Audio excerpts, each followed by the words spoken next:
Yes. Good afternoon to everybody. At the outset, a special thanks as our resource person, Professor Kriti Baswar Singh, Head, Department of Commerce and Financial Studies, Central University of Jharkhand, Ranchi. Sir is going to present and deliver a speech on researches on post-merger and acquisition financial appraisals.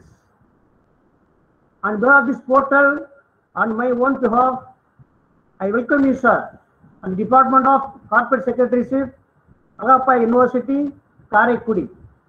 Now, I invite Professor A. Morarji to welcome the gathering and also to introduce Professor K.P. Singh. Thank you. Thank you, sir. Thank you. Thank you, Coordinator, sir.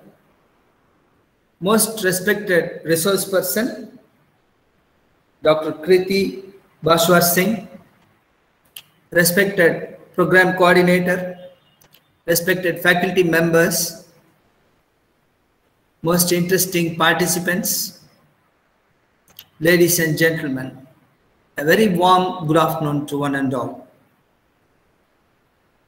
Dear participants, the corporates were started not only for the profits, to serve the society. For the sustainability of corporates and banks, we were searching lot of solutions. While searching, there came a solution in the form of mergers, acquisition, restructuring strategies. Then now we are trying all these strategies. While searching the strategies, we came with solutions, and now it's time for us to do a research on whether the implemented solutions are correct and whether the sustainability of banks will be there. So for that purpose, to talk on the researchers on post-merger acquisition and financial appraisal, we have with us Dr. Kriti Baswar Singh, popularly called as KB Singh, with us. On behalf of Alagappa University, on behalf of the Department of Corporate Citizenship, I extend a hearty welcome to you, sir. Dear participants, Dr. Singh has 20 years of teaching and corporate experience. Dear participants, you are fortunate to listen to Dr. KB Singh because he is a doctorate in finance, and he has published more than 30 research papers and book chapters on various areas in finance in refereed journals. He has presented more than 45 papers in various conferences organized by FMS, IIT, BHU. Recently, his books were published by Bloomsbury, UK Economic Policy and Planning in India post-COVID-19. He has expertise in corporate finance, investment management, and financial modeling. He has been an expert in various MDPs on finance for non-finance, financial derivatives, and financial modeling using Excel at different institutions in India. Really, sir, we are fortunate to listen to you. On behalf of the participants and on my own behalf, I extend a hearty welcome to you. And now I request you to proceed with your intellectual speech. Thank you, sir. Am I audible? Yes, sir. Okay. Yes, sir. Okay. Yeah, thank you, Dr. Morarji, for your nice and kind words. And I really thank the department and Alagappa University, especially Professor Vitirajan sir, for giving me the slot here and the second day, as we discussed. When we spoke, he asked me to on the broad topic of corporate restructuring. So I thought, no, why don't we? Because maybe there would be many participants who would be pursuing PhD, or might be they would be writing papers on it. So let me talk on the researches on merger and acquisitions, M&A. Right? There are a variety of words which we use: takeovers, mergers, acquisitions, amalgamations, and all. Commonly, the agreed term which most of the literature which we find are M&A, merger and acquisition. So let's talk about the researchers on M&A. Let me tell and welcome all the participants. We see there are 76 minus the faculty members, the organizer here. So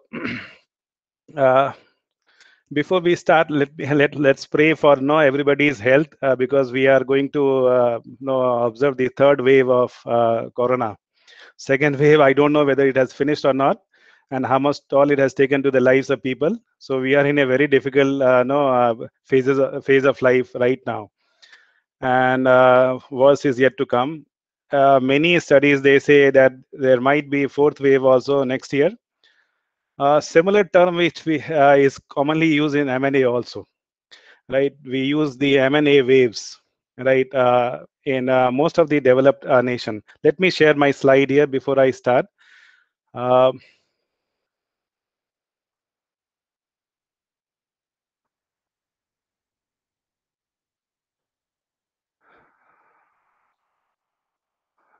Is my slide visible, sir? Maybe you can say yes, no? Yes, sir. Yes, sir. Okay. So, like the third and fourth wave, what we are talking about in corona, we have also observed the similar waves in M&A, merger and acquisition. And especially this has been documented in most of the developed economies, mainly US and the European markets. So starting from pre-World War I to 60s and all, so there was a boom in merger and acquisitions in 60s, and then greater boom in 80s, and then so on, right? In India also we have experienced such merger waves after 1980s. Especially this wave have been documented and have been noticed in many of the literature. If we look at the 1991 phenomena of liberalization, we are right now this year we are celebrating 3 decades of the liberalization. So that is the remarkable year for Indian economy. And this has open door for several deals, what we are calling as M&A within the country, and many of the deals are cross-border also. Cross-border, I mean foreign company are coming in India, and the Indian company going outside to make purchases. Especially if I look at many of the instances, maybe the government policy certainly is the one of the major factor which has initiated, or maybe it has given the momentum for this M&A kind of deal. But especially for a cross-border merger and acquisition, I think the amendment in the Foreign Exchange Act, from FERA we moved to FEMA in 2005, especially when the account convertibility, let's say from current account to the capital account was moved. We found several companies, Indian companies going abroad, namely what we know about, like say renewable energy major like the Suzlon, which we don't see nowadays in the media and all. It was referred to BIFR. Videocon, that also we don't see, where the early companies from India which went to European market and acquired several companies. Many automobile, auto component companies, Minda House, Bharat Forge. These companies went in for different markets to acquire capital, to acquire the inputs, and they became one of the major supplier of the auto component in the world. So 1991 is, if we look at the phase of the merger and acquisition, so we might find a kind of wave in the Indian scenario, where the number of deals, if you look about, even though if you look at the sizes of these M&A, it is on an average we have 200 million as a size before 2000. But if you look at the number of deals, there were so many in these 3 waves, which is presented in this slide right now here. From 1990 to 1995, we have 236 deals of merger, 55 deals of takeover, comprising of 291 deals. And then this has gone up to 736 deal in between 1995, the year when FEMA was actually implemented. FERA was actually modified in 1991 itself, but actually FEMA came into existence in 95. I think so. 736 is the number of deal in this 5-year time period. Then from 2006, we had 1,370 deals, right? And this period, 2000 to 2006 period, was also worst phase of the stock market, where we had the dot-com bubble bursting. So if you compare the first decade, the previous decade from 90 to 2000, there were many outbound deals, the cross-border deals. The 20 in the first 5 years, and 236 deals in 95 2000. But there were no deals actually in 2000 to 2006. Actually, the data is not there for after 2006, but 2006, 7, and the beginning of 2008, where the world over the stock market was at the boom, the highest peak, right? In India also, we found one of the major deals in Indian history, like say Tata Chorus or Hindalco acquiring Novelis. So these deals were marked in this 2007-8 time period. And then if you look at the recent year, 2018, 19, and 20, even though compared to the deal which happened in the last decade of 90s, the number of deal is not so high. But what we can observe is has been continuous number of M&A happening. 478 in 2018, 443 in 2019, 358 in 2020. Even in the period of Corona, we find there are bigger deals which is happening, like say Pharmacy buying Thyrocare just recently, a few days ago, Reliance Retail buying Just Dial, and so on. So the deal is not drying up. So we are finding the number of deal going up. So M&A has been one of the major corporate restructuring activity, as sir was saying right now. So corporates are finding out how to deal with the changing scenario. So M&A certainly helps the companies to adopt with the changing scenarios. If the competition rises up, so one of the best way is to go for the deal, which is commonly called as restructuring. And variety of ways that are there for restructuring. I am leaving that for the participants to explore the different kinds of restructuring activity. We focus only on the M&A deal, and that too within the M&A, I'll focus on the financial aspect. If you look at the researches in M&A, and the schedule which sir has applied to all of you, there are some sessions which focuses on the post-merger integration kind of thing, HR aspects, and so on. So cultural issues, especially in cross-border, is very important. So these issues I'm not taking up. I'm taking only about the financial aspect of the deal. Right, the empirical study which have been done on the financial aspect. So if two company decides to merge, maybe I can use the other term. If a company A acquires the company B, even though I'm using the term M&A as for all the kind of takeover amalgamation kind of thing. So if two company decides to enter into such kind of agreement, so what would be the post-merger financial appraisal? What kind of researches has been documented? Most of the slide, if slide would be supplied to you. In most of the slide, I have used the author's name and the year. So this is much easy for all of us to check those papers, even though references slides are not there.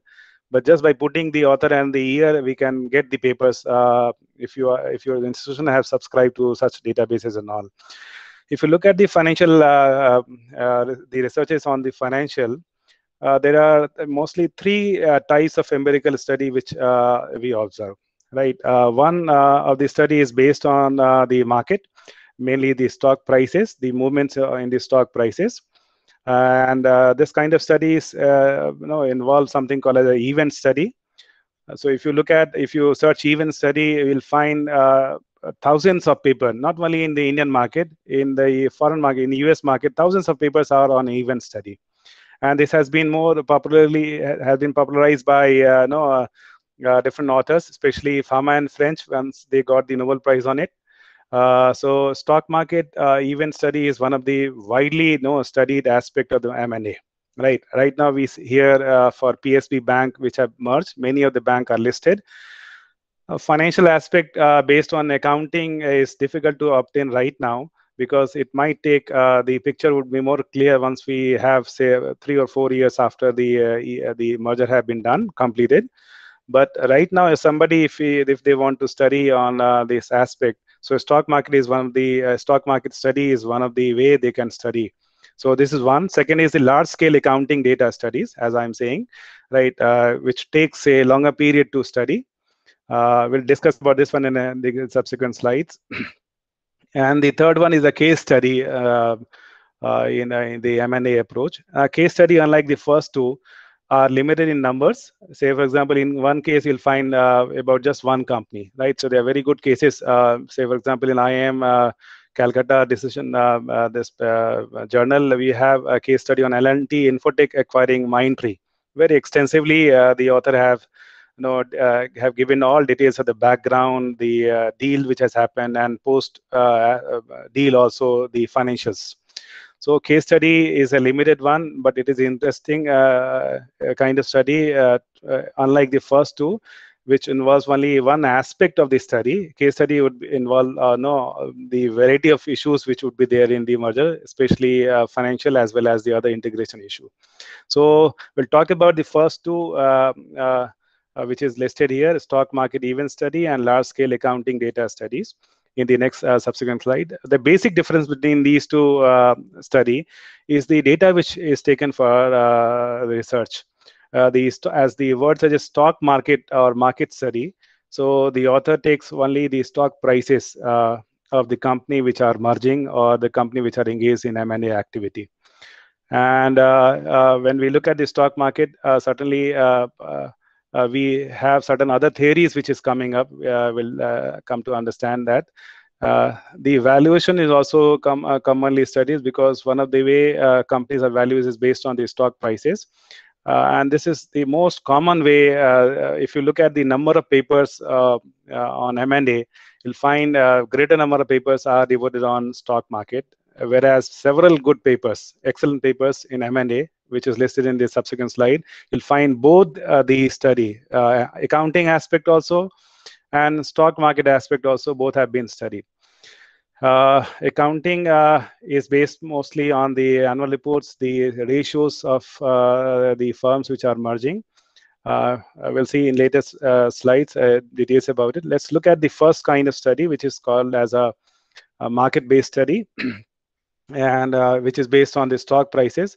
We all know in corporate finance, the basic assumption which is taken for most of the financial decision is the shareholders' wealth. And one of the way we gauge the shareholders' wealth is by looking at the price of shares in the market. So the market price of shares, if it is increasing, we commonly call the wealth of the shareholders have increased. And the place where the shares are listed, commonly we call that market as an efficient market, right? Why we call the term as an efficient market? Because it is generally believed, assumed, the efficient market itself is a research area, but with the help of all these IT and real-time information available to the public, stock market are commonly assumed to be efficient. It means, it implies that the stock prices of the company which are listed reflect all the available information. Now, when we say available information, that means the information which are announced to the public by the companies, or maybe the investors, the market experts, they have the prior information of things which is happening in the market, maybe by the newspaper articles or maybe the discussions among the bankers and so on. So the information what is available for the stock are commonly reflected in the stock price. That is the basic assumption of the stock market or market-based post-merger acquisition performance studies. Right. Again, even though I am saying that it is assumed that the stock market is efficient, so maybe many of you who have done study on the efficiency of the market, EMH especially, efficient market hypothesis, may say that why there are many studies which says the market is not efficient.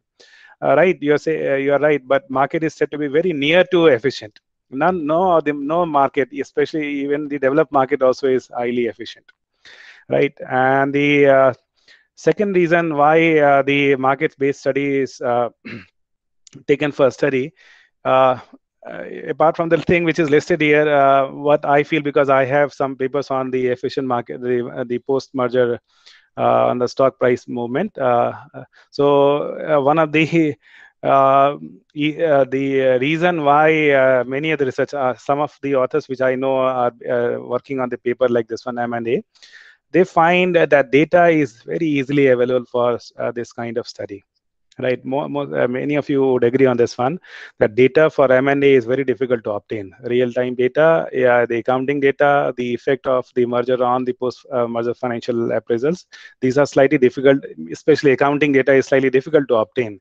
But stock market data is very easy to obtain. If we have listed company, we can observe it. I have one of the slide where I have plotted the prices of the shares on different dates of a company which has recently been acquired by the other company, right? So it's easily available. That is one of the reason why this study is taken. Then the other reason for having the stock market or market-based performance analysis is used is generally it is believed that when we have the stock market reflecting all the available information. When I'm saying all the available information, so M&A is also an information, and this triggers the changes in stock prices. So if the stock prices changes around the mergers dates, so that change, if it is positive, can be said to be because is caused by the M&A activity, right? And if there is no change in the stock price, we can say that the M&A has not triggered any positive gain to the shareholders. So these are some of the reasons why stock market study have been taken by many authors. Right? Let's look at the different kinds of study and the approach, the tool which most of the authors take for the market-based study. The study which we observe in the papers are mostly short-term financial performance, right? And a very less percentage of the study focuses on the long-term financial performance. So we can even segregate the market-based post-merger performance analysis into short-term and long-term, right? But even though we are categorizing them into short-term and long-term, but both the kind of study takes what is commonly called as an event study approach. Right. As I said, the event study, a merger is an event, and that triggers the changes in the prices of the shares. So the study which are focused on the short term, they look at the change in the prices, right? The wealth created by the merger announcement on acquirer or on target, or both the acquirer and target. So suppose company A and B are there. A is acquiring company B. So the researcher may be interested to find out whether A is gaining from it, or whether B is gaining from it, or both A and B is gaining, kind of scenario. Most of the study, as we'll see, most of the study concludes that B suddenly gains. Right, the target is always gaining. The target shareholder is always gaining from this kind of phenomena, this kind of announcements. Whereas if it is a long-term study, right? So long-term study looks at whether the post-merger, the merged company, whether the financial performance have increased by increasing the wealth of the shareholders or not. Right? Both uses the same kind of approach, which is event study, as we are saying. Now, what is event study? Commonly, most of you would agree on this one, that merger, like similar to the other corporate announcements, like say dividend is one other event, a dividend announcement, or buyback of share is the other event. So similarly, M&A announcement can be taken as an event, and the researcher in event study approach, they find out that whether because of this change in the event, is there any gain to the shareholders or not? So what happens is prior to the event, so maybe say some of the researchers take say plus minus 5 days, 7 days, 10, 15, 30 days. So generally up to 30 days are taken as a short-term study. So plus minus, let's say if we are saying plus minus 30 days, so the price of shares of these companies, let's say A and B, minus 30 days before the event has been announced, and plus 30 days when the event have been announced, is there any changes in the price of shares or not? If event, which is M&A, really triggers the prices of shares, then how much would be the returns the shareholders would be making? So the returns which was prior to event and the returns after the event are commonly compared. Commonly we say pre and post event study has been taken, right? And what would be the returns which we are talking about? The returns we are talking about is mostly the abnormal returns. Normal returns are said to be the returns which are based on certain market models. So any returns which are more than the normal returns can be commonly said to be that this abnormal returns have been created by merger and acquisition. So there are several papers which study which looks at these aspects of M&A.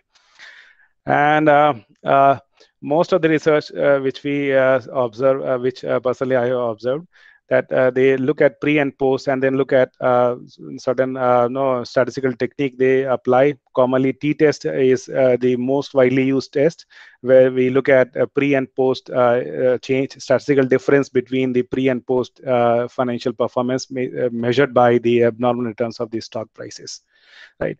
So event study, if I summarize event study, then it is, we look at the merger as an event, and then we look at pre and post. Now, how much would be the pre and post?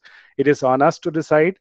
If we generally observe most of the study, so they take from very short period of time, let's say 5 days in a week, so plus minus 5 days to plus minus 30 days. Many studies, they have taken even plus minus 60 days also for a short-term gain in the stock prices because of the merger induced event. And the event which we are calling as a merger and acquisition, when the IT was not mostly used before 90s, we'll find that several economies in the world, they were not using even till 2006, New York Stock Exchange had several days to settle the trades, like T plus 7 days, when India was following T plus 3 days for settling the trades. So when IT was not used, the information, there was lag in the information which the market would receive. That time, the event date was taken as the final date of approval by the shareholders. So when the merger was approved by the shareholders, because merger corporate restructuring has to be approved by the shareholders, that day was commonly taken as an event, and then pre and post event date was commonly studied. And then further, when we find that the information is now widely disseminated, then announcement dates. Now, announcement dates again is a tricky part, especially in the company which are listed. Most of the company which are all the companies which are listed, they have to adhere with the listing agreement, and one of the agreement is that any price sensitive information which you disseminate, you tell the market, you need to inform us. So we'll find that the stock market are the first person to know about the that kind of event, which may trigger the changes in the price of the stocks which are listed on that stock exchange. So company would announce to the stock exchange, and we take that as an announcement date. But by the time it is announced, is known to the stock exchange, public generally know about that kind of event, which is merger and acquisition. So many researchers, they take the announcement date as the event date as prior to the announcement date also. So which date we need to take? We need to go and dig the information, right? The first step is always to go to the stock exchange website and to the company page and look at the corporate information section, where you'll find that this kind of event has been announced to the stock exchange, and then pick that date, and then go to the newspaper, different newspapers which are there in the market, major Economic Times or Business Line or Mint, and then try to find out whether any of these newspapers have announced or have reported this kind of event or not. If they have announced that, then that date can be taken as a event date, right? So let's look at the company. Just you might have heard about this. Just Dial was recently, the major part of Just Dial was acquired by Reliance Retail. And the first information, right? The first information which public came to know through the stock. Let's say I'm not reading newspaper, so first, and I'm visiting the stock exchange website. So first day when the company announces to the stock exchange, I find it was 16th of July. Right, 16th of July on the National Stock Exchange. But before then, when I checked the newspaper, already on 13th, Mint reported that Reliance may acquire Just Dial, right? And they even reported that they would acquire a majority stake in Just Dial. So look at the 2 dates. The stock exchange is informed on 16th, and if you look at the announcement on the stock exchange for Just Dial, in the corporate announcement, they announced the stock exchange that based on the newspaper reports in the media, we are clarifying this to you, right? Maybe you can go and check on the NSE company information of Just Dial. You'll find this kind of are mentioned there on the page. So 16th July was the date for informing the stock exchange. And the media, I have not gone very deep into it, but when I searched Google, I found 13th July was the day when I found the first, based on the date, Mint reported this one. And you'll observe that the price of stock, right, the price of stock which have been plotted for almost 3 months, so which was moving below 990, 980, has started moving up. Actual acquisition of the shares took place on, I think, 24th, if I'm not mistaken, 24th. So by that time, if you observe, if you're looking at my cursor here, you'll find the price of shares have already gone up. Right. Next slide would give you more in volume and the price information. So average price of all these days 900, I think 969, 969. And look at the increase in the price, somewhere after June 16th, right? June 13th, which I'm talking about, the Mint newspaper. So it started going up. So what we find is that the company, mostly which we are calling as the target company, always will find most of the research, they say that the shareholders make what is called as the abnormal gain from the kind of event called as a merger and acquisition. So we need to find how much is the abnormal gain, and is it statistically significant, right? So the dates, let's say if you talk about the first day 13th, so any abnormal returns after 13th is compared to the returns before the 13th as an event date. That is commonly known as the event study. The very famous approach, this event study have been popularized by, I said, Fama and French, but before Fama and French, it was popularized by Brown and Warner. Even we can search Kothari and Warner.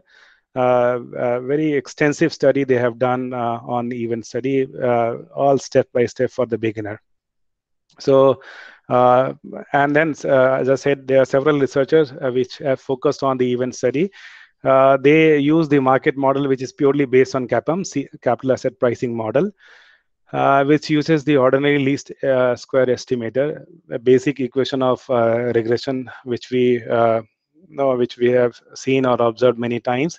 The standard specification for the market model is given as equation 1. I'm sure most of you would have seen this one, where we say the returns on any stock is equal to alpha plus beta into the returns on the market plus the residual term, which is commonly called as a random error term. And the expected rate of return given in the second equation, if expected rate of return on the stock is alpha plus beta times the market rate of return, right? So this, if you look at equation 1 and 2 and subtract these two equations, commonly this is called as the abnormal returns. Why do we call as a abnormal return? Because the expected returns are what the market expects normal returns. These are called as a normal returns. And the 1 minus 2 are said to be the returns which are actual returns different from the expected returns. And this term is commonly known as the abnormal returns.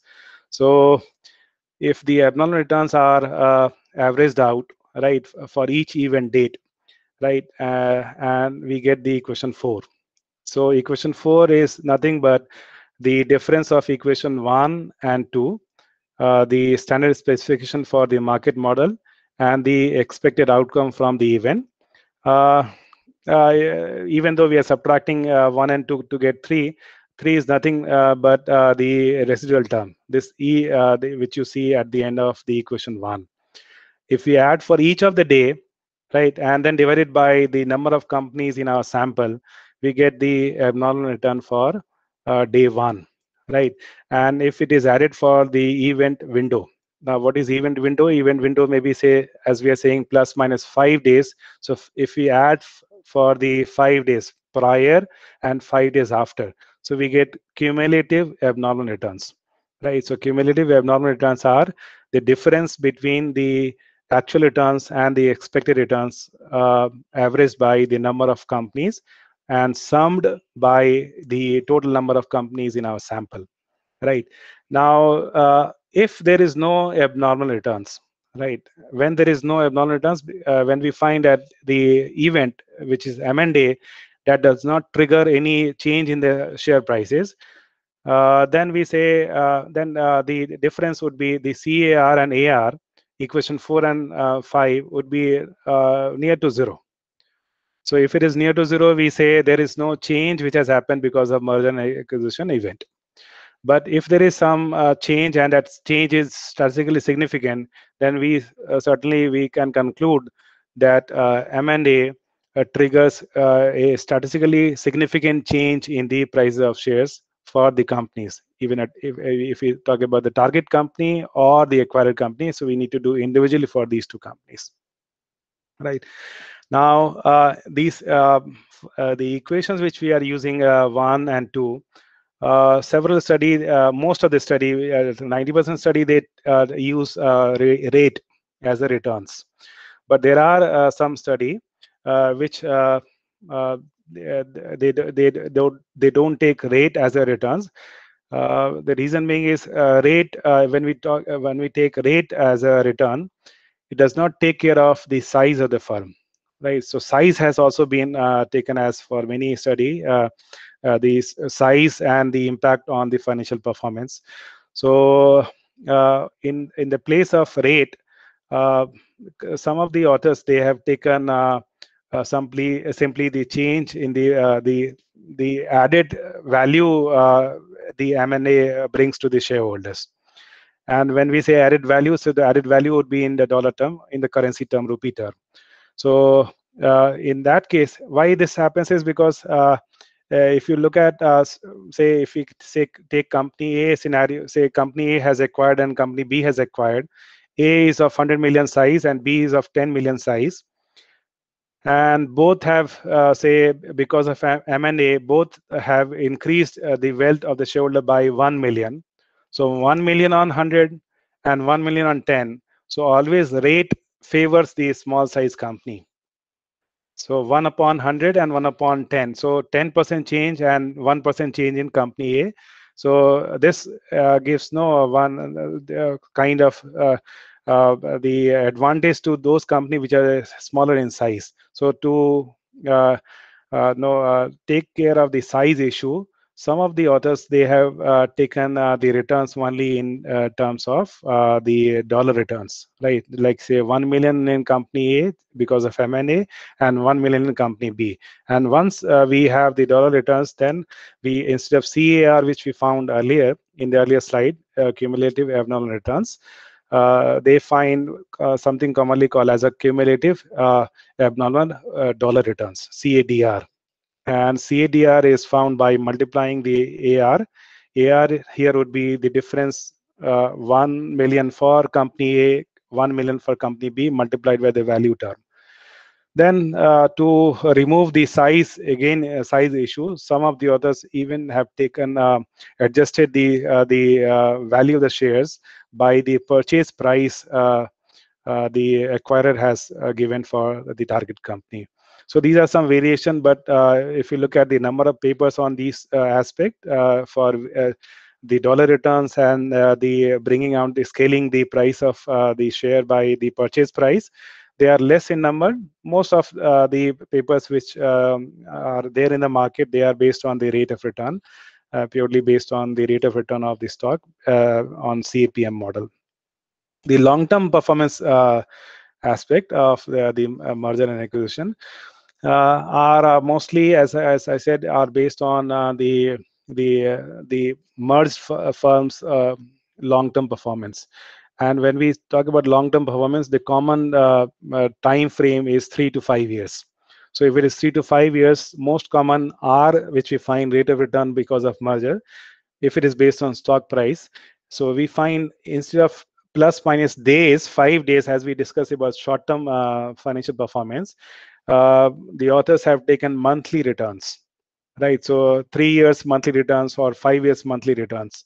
So 3 years monthly returns, if it is positive, like say CAR is positive, exactly same methodology have been adopted. Only difference is instead of daily returns, monthly returns are used to find whether there is significant change in the stock prices of the merged firm or not, compared to what the companies prior to merger had there in the market. Now, when it is the long term, one of the important aspect which comes into picture is when we are comparing firm. Say, for example, A and B, they join together and create a company B. And we are interested to find the financial appraisal, or we are interested to find whether there is a merger gain in company A, B or not. So we need to find out in companies of the same industry, or companies which are of equal size, or something comparable company. Commonly, this in research we call them as a control groups. So the control group may be of equal size, of equal sales value, or equal market capitalization, and so on. So if control group company, what is the performance of control group company over a period of time? So let's say if we are taking 3 years, so how much this control group of company has performed in 3 years, and then we compare this company AB. A common equation which is used when we look at the control group company is equation 7, which is given here, where the average return, right, the returns of the stock are the difference between RIT, RST. RIT is same as we have used in the earlier slide, which is the rate of return on the stock of the company which are merging, and RST is the rate of return of the companies which are the control group company, right? And minus beta I minus beta S. Again, beta I is for the company which we are talking about, the company which has merged, and beta S is the beta for the company which we are talking about, the control group company. So, and RM and RMT is same as what we discussed earlier, the return on the market portfolio minus RFT, which is the return, risk-free return. Interesting to find out is if beta I minus beta S, if it is positive, then we say abnormal returns has happened because of merger event. Whereas if it is negative, the outcome, this is negative, we can say that merger has led to the erosion of the shareholders' wealth, right? So this long-term performance, as I said, is for long period of time. Monthly returns are taken, and commonly most of the study which takes the long-term stock market performance appraisal, they adjust the stock prices with the control group of company to find out whether merger really has increased the wealth of the shareholder or not. Now, one more interesting thing to look at these short-term and long-term performances. Why do we use market model is because of two major factors. As we see that the equation takes care of R, the rate of return. So it takes care of the change in the stock prices. Change in stock prices, we are assuming that it is because of merger-induced phenomena. And second, it also takes care of how much sensitive is the stock to the market. So we look at the beta values also. So because of these two reasons, most of the study in M&A aspect and financial appraisal take stock market as the performance metric. But there are many criticisms based on this one. One of the major criticism is market prices of shares are not the true reflection of the performance of the company. So the true economic gain which has happened because of merger cannot be attributed only by the change market prices. So something maybe say, look at the example of company IPO of Zomato. right? A company which is making loss for many years since beginning. So there were two sets of opinion in the market by the experts, right? One set of opinion was too bullish about this one, and were praising that, okay, this kind of no company has come and it's a long-term valuation we are looking at. In the long term, the company would be really a big company and so on. But there were other sets of opinion if you have observed in the market in the last 2 weeks. That set of opinion says the company which is making loss and is built, the market model is based only on the discount given to the customers. We are very doubtful about how much it'll be gaining in the market in future. But look at the number of times it has been oversubscribed, 52 times. And the valuation of the company is more than any manufacturing company like say Tata Motors and all, 1 lakh ONGC plus. So 1 lakh plus is the market capitalization of the company. So real economic gain from the market are always questionable, because there are always two sets of people in the market. One who would be having too positive view about the company, and the other who would be too negative view about the company. So the M&A based on the market model have been criticized on this aspect by several authors, and therefore you'll find that the other aspect of M&A financial appraisal is based on the accounting performance. Very significant study have been done by Haley, Palipu, and Rubak in 1992. And they say, let me read some of the line which is presented on the slide here. They say there is near unanimous agreement that target stockholder, just Dial is an example, target stockholder benefit from mergers as evidenced by the premium they receive from selling their shares. So we will find target company always having the abnormal gain, which is positive. And then I read further line, but researchers have had little success in relating the equity value gains to improvement in subsequent corporate performance. So that means that there is no connection between clear connection between the corporate performance because of the change in the equity value or the market price of shares because of merger-induced event. And that is the main reason you'll find several sets of paper which are based on accounting study, which is said to be more reliable. Within the accounting, cash flows based off study are several there in the market. Which says that the economic gain from M&A can only be caused by after looking at the accounting performance, cash flow performance, because cash flows are the real economic resource the company gains the output because of their operations. And the accounting study which have been taken for study. They use several kinds of ratios. We have a snapshot of those ratios. Common way the accounting study they do is that they look at, again, similar to what we said is event plus minus number of days in the stock market performance. In the accounting ratio, accounting-based performance analysis, the plus minus number of years accounting performance, some economic indicators. For example, let's say if you talk about net profit ratio. So prior to merger, what was the net profit ratio? And post merger, what is the net profit ratio? So many studies have taken this into account. So prior to the merger, these two companies were distinct. So line by line addition, and then the merged companies accounting this net profit ratio is compared, pre and post again is compared using several statistical tools. Again, paired t-test is the most common used method. And the number of years which have been taken is generally plus minus 3 years and plus minus 5 years. So plus minus 5 years means from the merger completion year, minus 5 years, that means prior to the merger event, and plus 5 years, which is after the merger have been taken. So the financial ratios is compared to find whether the performance of the company financially have improved because of M&A or not. So this is the common way we study the accounting performance. So, and different authors have taken different kinds of ratio. That again depends on the kind of the industry. For example, if we talk about the banking industry, some very good papers, like say the paper which is listed here, all the slides have the name of the authors and the year, so it's easy to search the paper. So this study have taken 7 major indicators. Many of these study have taken fewer than 7 indicators, and within the 7 indicators of the merging banks, right?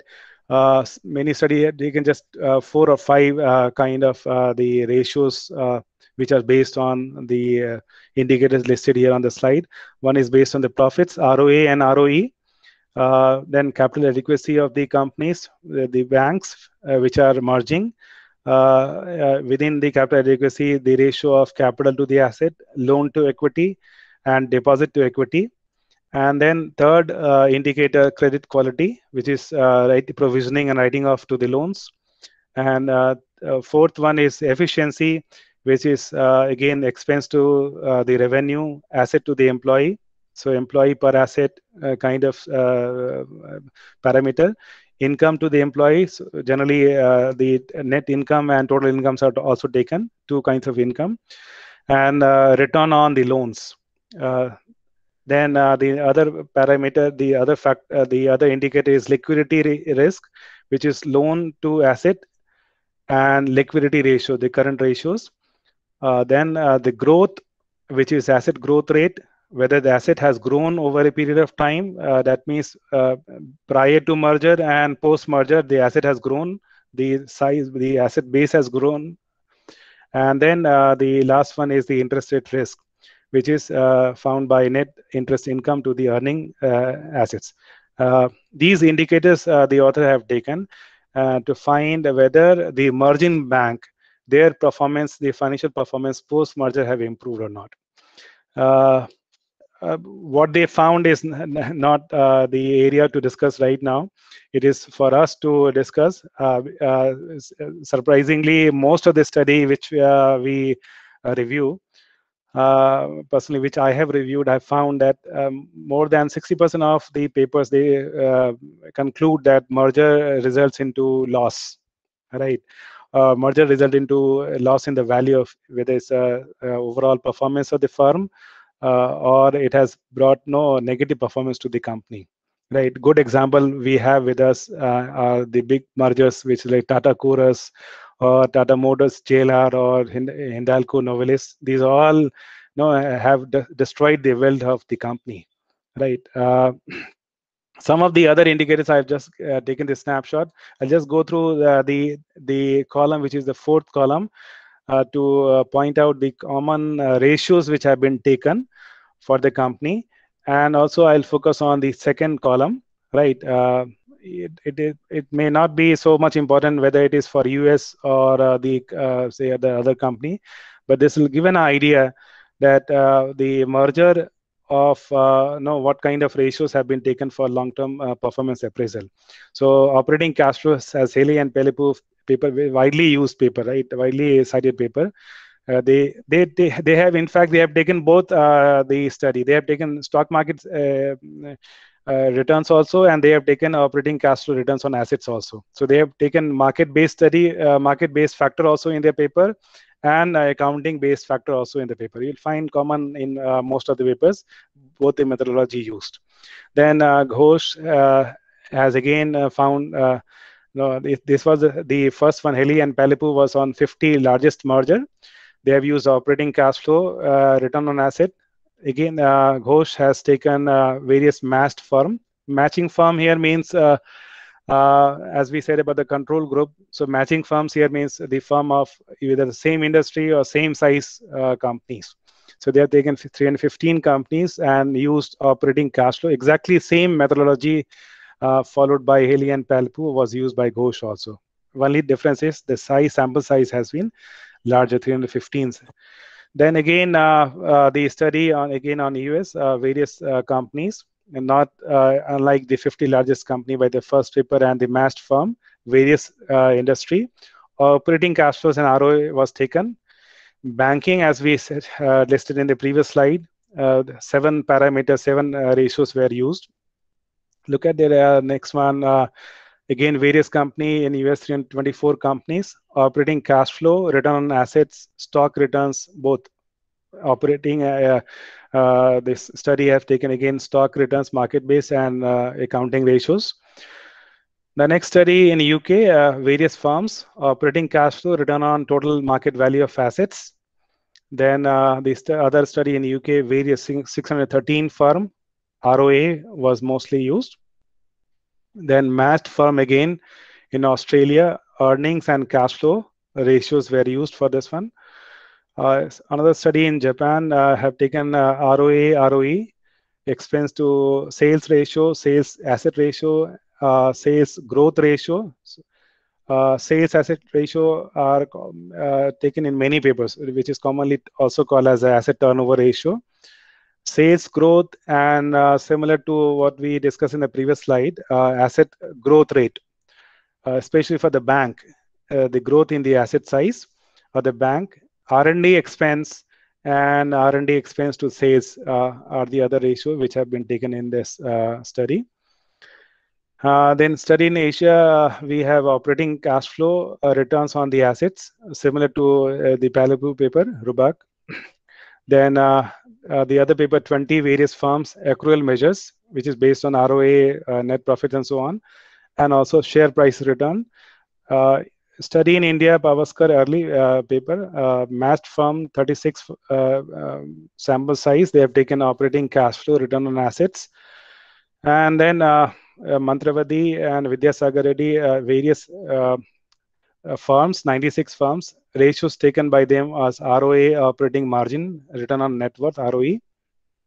Then Ramakrishnan, he has also used the ordinary least square method to find out the method of payment and the operating performance, operating cash flow returns on the assets. So commonly, if we look at these 3 slides, you'll find that most common ratios are ROA, ROE, size of the assets, and the growth of the assets, which have been used in M&A. So common way used.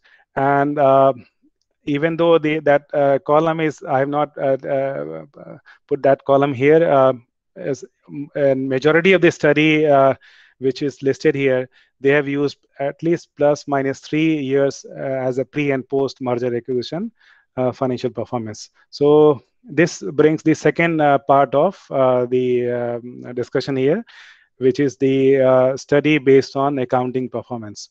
So let me just recap before I go to the next one. Most of the paper I am saying, as we have also seen here in the column 4, they either use stock market or the accounting based performance, and some of the papers use both metrics as the measurement of financial appraisal post merger and acquisition.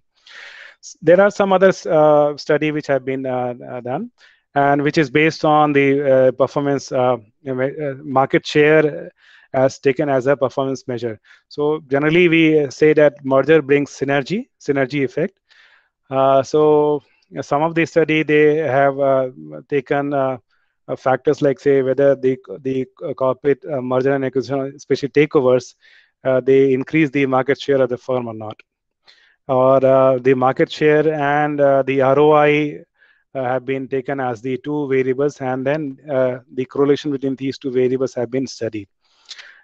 Similarly, based on the market share, there are some studies which are based on whether the merger really brings operational efficiency in the market or not. Operational efficiency means that after merger, whether the company are able to reduce the cost, especially for the bank. And if we look at one of the main reason why banks are being merged, can be said to be the government wants to reduce the expenses, overlap in the branches, or the capital which the company, the supplier, the promoters provide to these separate banks, they can be reduced by consolidation of the bank. So expense reduction, increase market power, reduce earnings volatility of the companies, and increasing scale and scope can be said to be the factors which many people which have focused on operational based study have focused upon whether merger leads to changes in these variables or not. Now, even though I am terming it as a separate kind of study, but these factors, this indicator which is listed on the slide, they are measured in terms of financial ratios. So financial ratios are used to gauge the change in these indicators post merger and acquisition. That is why I have listed this one in the financial appraisal of companies after the merger and acquisition. Then the other kind of study which is commonly famous, possibly in India, we don't find this kind of study, method of payment used for merger and acquisition, and the change in the financial performance. Right, there are several papers in US and UK based study.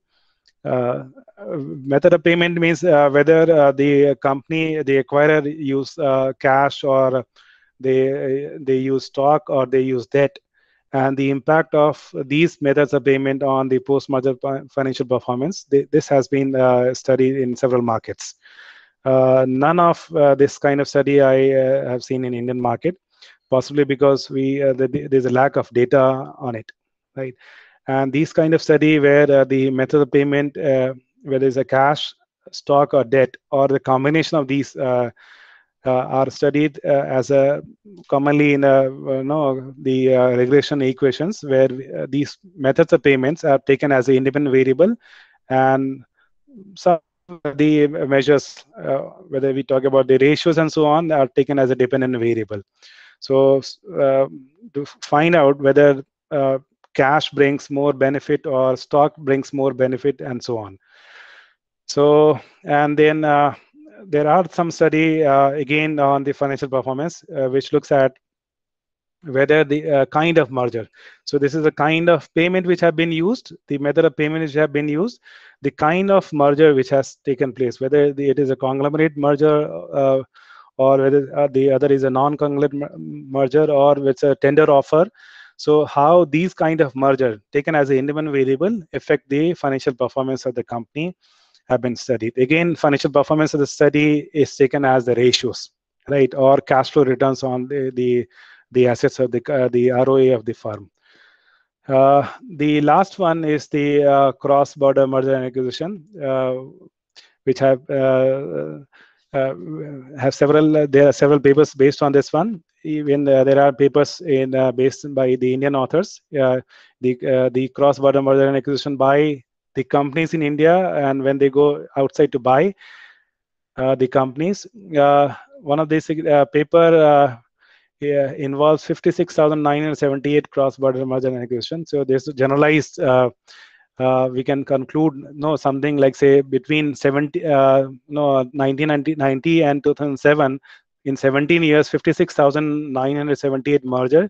They concluded that there are a variety of things which emerges from the cross-border merger and acquisition, and the things which are emerging is like, one, that geography plays a very important role, right, where the company is investing. The second is the quality of accounting disclosure. So how much is the accounting disclosure the regulator in the country forces the company to do. And then bilateral trade between the company, the acquiring and acquired companies. When they looked at the valuation part, so they found that most of the company are acquired when the stock market is at a boom. So we look at the Tata Chorus when in 2007, the stock market in India was almost at the highest time. Even though we are seeing right now also the stock market has a very high point. But 6, 7, 8 was the time when the stock market, including India and most of the country, Asian country and the US market, was at a very high peak. So these companies were commonly the acquirer company, and the company which where the stock market are not performing, weaker performing, were the company which were the target companies, right? So again, in this kind of study, cross merger, apart from the kind of characteristics which are emerging from the merger, many cross-border merger acquisition, if you look at the literature, you'll find that they have used the accounting ratios as a financial parameters for finding out whether there is a financial gain after M&A or not. So with this, I'll end my discussion here. I'll take up the question if we have some from the audience. Yes, sir.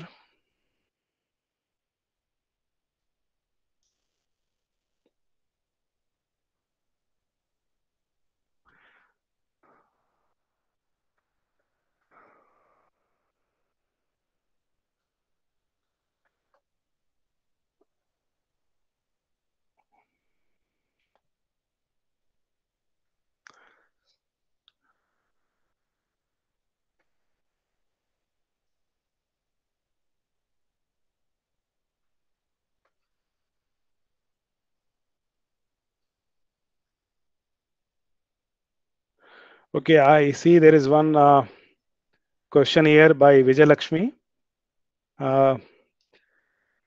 It says the US crisis of 2008 had a very little impact in Indian banking sector, including the share market. Will it impact the merger of bank now? Now, if we look at the merger of banks in India, most of the banking merger in India, if we observe, are not market driven, right? Say, for example, the merger which is right now by force by the government is not induced by the market. It is non-market driven. So there are a few papers, especially if I recall, Kohli and Mann. Again, it has come in, I think, IIM Ahmedabad journal. They have studied this kind of, they have segregated between the merger which are market-induced merger, forced by the market, and the merger which are what you call as not driven by the market. So it might be regulatory norm because the regulatory force, for example, Global Trade Bank, GTB Bank was acquired by the Oriental Bank of Commerce. It was forced by RBI. And similarly, Bank of Rajasthan somehow was forced to sell to ICICI Bank. So if you look at the percentage of bank merger in India, larger percentage of bank merger in India are forced by the regulator, not by the market driven. And in that case, to find actually, you might segregate between whether the merger was market-driven merger and non-market-driven merger, and then use accounting ratio to find out. So there's no issue in finding out the accounting ratio, whether it is forced by the government or whether it is market-driven, right? The journal name, I think, is either Decision or it is Vikalpa. Maybe you can search Mann, MANN, and Kohli, right? Banking merger. So you will get that paper on banking merger, right? Regarding the stock prices for all the banks which have been merged right now, right, in recent year, whether it's all consolidation of SBI or the merger of different banks with PNB and so on. So the good way we can study right now is only stock market, right? It's very difficult to obtain the financial performance of the merger. Reason being, it might take some time to get whether the goal what by which the merger was created really have taken shape. So post 3 or 5 years, as most of the study takes, can be the time frame which we need to wait. So if it is concluded this year, so we need to wait for at least 3 to 5 years to find out actually these mergers are bringing some gain as it was made an objective by the government. But banking is slightly different, right? Banking is slightly different in a sense. that even if you look at the study by most of the papers which I'm quoting here, they generally exclude banking and financial institutions. The reason being is that their accounting are slightly different than the accounting of other corporates, and that is the reason uh, banking are a separate kind of study compared to the manufacturing or service kind of firm. Right. So the other question is, objective of merger is either to create more value to the shareholders or merge small, weaker, and reason. That is the main reason. Second point is more value is more evident in case, right, Nandita? That more weaker, or maybe the banks which are smaller are no joined together or merged together to create a bigger bank, and too big to fail. So if you create a bigger bank, they can absorb more risk, market risk, compared to the smaller bank. And that is one of the reason the government is trying to create the bigger bank by merging these many small banks. And you'll find that in many cases these banks are led by the bigger banks. So this is governance of such banks.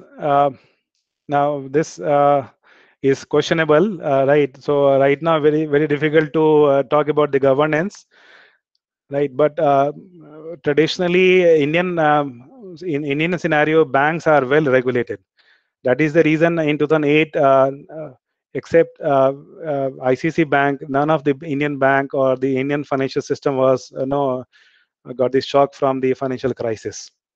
So banks in India are too tightly regulated even now, right? Look at the PMC case, in Maharashtra, and the regulation of cooperative bank. If you know, there was a new kind of ministry created, Ministry of Cooperation, and one of the aim of the ministry is to control the cooperative bank. Right now, cooperative banks are subject to the regulation by the state government. So the Minister of Cooperation would be controlling these kind of banks, right? So Amit is asking, there are various aspects of financial performance or operational efficiency, but many research papers have opted. See, most of the paper which, to begin with, Amit, they have used financial ratios or efficient the frontier analysis. Most of the papers, right? As we said, if you take up, say, if you analyze 100 papers, you'll find at least, say, 60, 70 papers, they have used stock market as a indicator, the stock market as a performance indicator. And again, say 70, 80 papers you'll find out of 100 which have used stock market, the ratios, financial ratios, whether it is based on the cash flows or whether it is based on accrual ratios. So both kind of ratios have been used to find out the financial performance. Now you are talking about two sets. You are talking about financial performance and operational efficiency. That I clearly indicated in my last few slides, that operational efficiency many times are found by the financial ratios. For example, the asset turnover ratio can tell us that whether assets have been clearly have been efficiently used. Right. In those cases, efficient the efficient frontier commonly are used as a tool for analysis. I focus most on the financial performance of post M&A.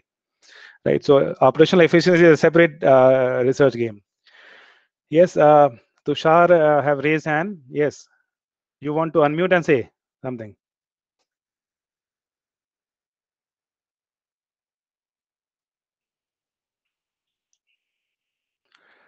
Pre and post, Ayyappan, you are asking pre and post merger financial performance of the bank. If it is very short period of time, right, stock market is a very good technique, stock market indicator, right? Stock market, right? But again, you have to be very careful about the dates. if the dates chosen are wrong, as I've indicated in the Just Dial case, before it was announced to the stock market, right, the market already reacted. So if you have seen the rising prices of Just Dial, you'll find that the market already knew before it no went to the newspaper, and before it was informed to the stock exchange, we have seen the uprise in the stock prices. And this is very, because Just Dial is a recent example, that is why I have taken. This is a common observable phenomena in most of the offer. Right, in most of the offer, you'll find this kind of phenomena. So if it is a short term, you can look at this the stock market performance. If it is long term, then the ratios are the good way to indicate, especially the cash flows ratio are the very good way to find out whether the financial gain has happened because of M&A or not. Right. Now it is on the researcher to find out which is the kind of ratio, whether it's a accrual based ratio, which is very commonly found from most of the annual reports. But cash flow ratios, I personally find are good one. Yes, paired t-test. Paired t-tests are the common way used, because paired t-tests we use because we commonly find a mean difference between pre and post scenario, and merging firm does not change. The characteristics does not change. That is why we commonly use paired t-test. Will merger and acquisition accelerate Indian economy in short run? This is obvious question, right? Certainly, it'll. Look at the way why Reliance purchased Just Dial. Maybe if you find out, you'll find out that they want to go deeper into market with their the retail and the platforms where they are selling. So one way is to create this kind of company. Other way is that you acquire a company and then immediately you reach the market. So Just Dial is deeper into the market. They have the address, phone number, email ID of several retailers who can be useful for JioMart. So they fit into that strategy. So strategic issue can be studied why a company have purchased Just Dial. So if you are lucky to find some case study of Just Dial and Reliance, might be the answer will be there. Selvan, you have raised hand. Tushar, you want to say something? Sir, I have a question. Ahmed this side, sir. Yeah, Amit. Sir, actually, as you mentioned that majority Indian mergers are basically not market driven, it's by the regulatory driven. Banks. Banks, basically. Yes, sorry. Right, banks. yes. So, sir, the impact of that particular, not a market driven one, has less impacted the stock market, something like that, because it's quite kindly new, it's quietly announced beforehand by the finance minister, and all things are quite ready to accept it. So, I mean, I just need your views on this, that maybe the impact is not as much big as if it is like you're talking about Just Dial, which is quite totally different from the Flipkart. You are correct, Amit. See, two things are coming from your question. One is that one is a date again. So which date would be taken, right? So one is that the day when the finance minister announced in the parliament. So certainly that day you'll find, if you look at that as an event date, you'll find that there is positive changes which has happened in most of the small banks like Vijaya Bank, Allahabad Bank, Corporation Bank. You'll find these banks. So you'll find the stocks of these banks which are listed have gone up compared to the bigger bank which are absorbing, say Bank of Baroda or say Punjab National Bank, right? So announcement date here is the date when the first news came in the market. Now, second question is whether it'll bring some positive gain or not. Now, this cannot be studied through the financial research based on the stock market prices. As we have also said in the discussion here, that the real economic gain, which is from the stock prices, cannot be linked with the market efficiency, from the asset. So market price of stock are reflection of several facts. One of the fact is the asset which have been used to create those gains, right? Therefore, we use the financial ratios, right, to find the actual gains from the stock, right? I hope I have answered your question.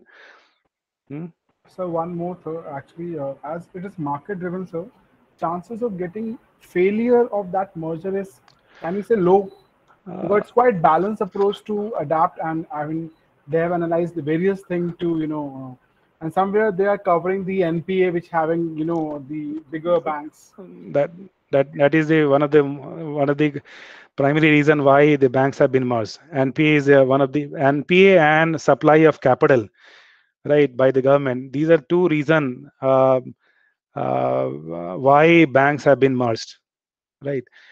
And certainly, when you are saying that when it is forced, it is not market-driven merger.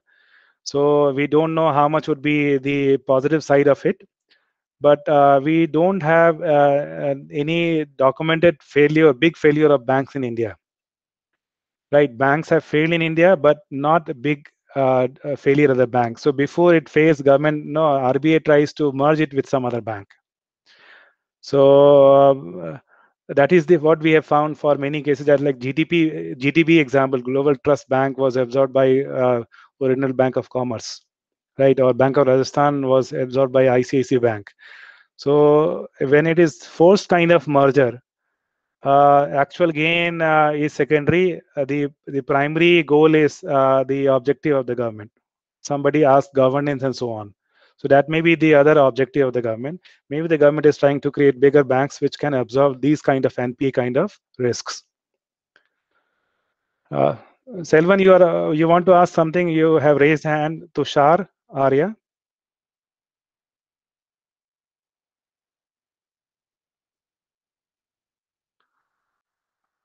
Chavi has also raised hand.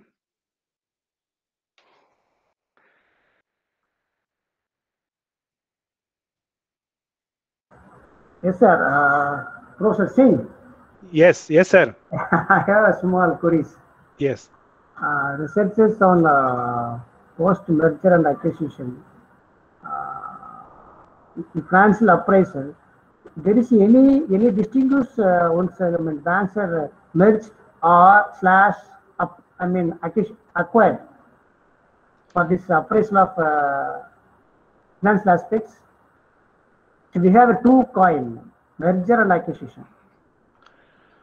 Suppose, for example, if company is merged, what is the financial appraisal of this the wealthy company? Or if the company is acquired, acquiring companies, what is the financial appraisal methods? Any distinguished or the same? There are very few papers which actually distinguishes between the real acquisition and merger. Yeah. Most of the paper they club these two together. So they club both acquisition also and merger also together. So the paper which I was quoting, Mann and Kohli, they identified I think 17 M&A between 1999 to 2004, if I am not wrong. From 1999 to 2004, 17 merger and acquisition. So they have not, they mention in the RM methodology part that they are not distinguishing between the acquisition part and merger part, right? So both they are taking both together, M&A. I see. Right, and that paper which I'm talking about, I have taken both kind of studies, stock market reaction also, and the financial appraisal with respect to the certain ratios, the financial ratios. But we have some kind of parameters for evaluation. Some kind of parameters. Parameters. To evaluate these financial appraisals. Parameters like? Maybe for capital adequacy ratio or some methods. Okay, asset methods or pooling of interest methods. Pooling approach. Right. So purchase methods. Right. So any difference you have to for merger and acquisition. This method of accounting have been widely discussed in that paper, Haley and Palepu. when they have taken the 50 largest the corporates in the US for their study. But rarely you'll find a paper which have clearly distinguished between the pooling method of asset as a separate class, right? Most of them they have taken if there is a deal, right? If the deal is through is called as a merger or acquisition. That is compromise arrangements. Compromise arrangement, right? Correctly said, right? So any kind of compromise arrangement, whether it's acquisition or mergers, they have taken together, especially in the kind of Indian setup, because the number of this kind of, even though the first slide which I have shown, the number is so high, majority of them, either the acquirer or the target are the private company, and data is difficult to find in them. For example, if you look at pharmacy buying Thyrocare, which is a listed company, so we don't have publicly available data for pharmacy, but we have data for Thyrocare. So if it is a merger between two listed companies, Just Dial is a listed company and Reliance Retail is not listed company. So in that kind of scenario, if we go and study, it'll be difficult to obtain data for Reliance Retail, easy to obtain data for a Just Dial, because they are listed companies, so regulatory norms are you can get on their public platform also. So when we are finding out the financial appraisal, sir, this pooling method or merger separately and acquisition separately are not generally taken. We take it joint together. Okay. And in US study also, not why only Indian study, in US in papers also you'll find they have not distinguished between merger, acquisition or takeover kind of thing. They take it separate, jointly as M&A kind of activity. And what about amalgamation? Say again. Amalgamation. Amalgamation is other. We use it for law. Amalgamation is same as a mergers. Same as a merger, sir. So merger and amalgamation, I think we use in income tax law. That term is used in income tax law. Merger generally we use in a corporate finance terminology. SEBI kind of this is called as a SEBI takeover code, right? They don't say acquisition code or M&A code, even though market we say SEBI M&A code. While in discussion we say SEBI M&A code, but actually it's a SEBI takeover code. Is it just like for financial restructuring for this topic? Say again, sir. Financial restructuring for research on this financial appraisal. It may be more up to financial restructuring more. Financial restructuring, there are a variety of ways. One of the ways is that you structure, you recast your debt, you recast your capital structure. And one of the ways corporate merger and acquisition. So restructuring, there are a variety of ways. Right. So I think most of the question I have taken, I think we have taken care of. Right. Let me just check once again. Let the participants, delegates to clarify queries. Amit is asking, due to forced merger, growing bank goes to losses due to the poor bank. The bigger bank, when they absorb the other term which we use is absorption. The other term which we use is absorption. So when the bigger bank absorbs the other bank, the smaller bank, then because of the large asset base, the NPA would decrease, right? So therefore, there will not be a big problem of NPA. That is the main intention why government is creating big bank. And the market also believes if there's a big bank, it will be difficult for them to fail, too big to fail. So losses, provisioning can be comfortably done by the bigger banks compared to the smaller banks, which are being merged together for a bigger bank.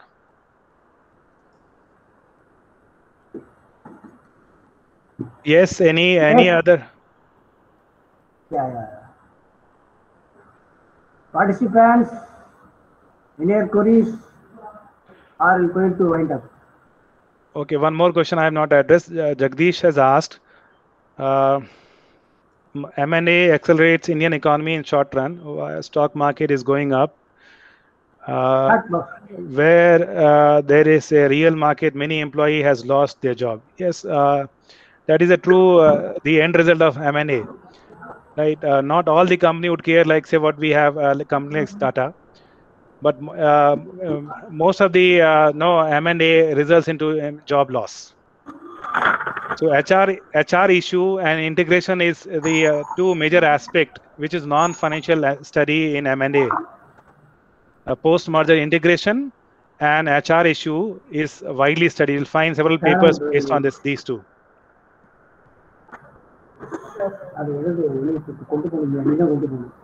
Selvan has again raised hand. Selvan Tushar.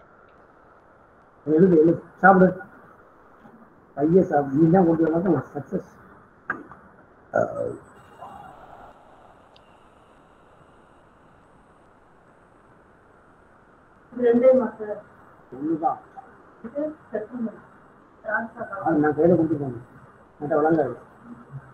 I think I have taken care of all the questions are here.